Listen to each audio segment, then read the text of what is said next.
Neynirəm söyleyip ürək sözümü? Dərdimi qanmayan bilsən nə fayda? Pis gündə mənimlə ağlamayan kəs şad gündə üzümə gülsə nə fayda? Allah ömür verir uzun ya qısa, ömrün nə mənası hörmət olmasa, ölənə ağlayıb batsan da yasa, özünə qəsd edib ölsən nə fayda?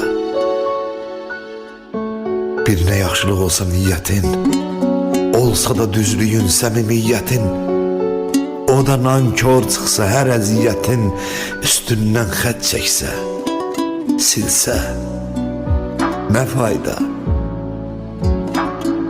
İstər dostum olsun, istər düşməni, ya məni yaşatsın, ya olsun qənim.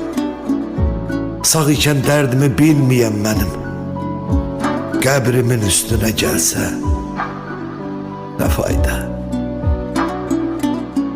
Sağ ikən qədrimi bilməyən mənim, qəbrimin üstünə gəlsə nə fayda?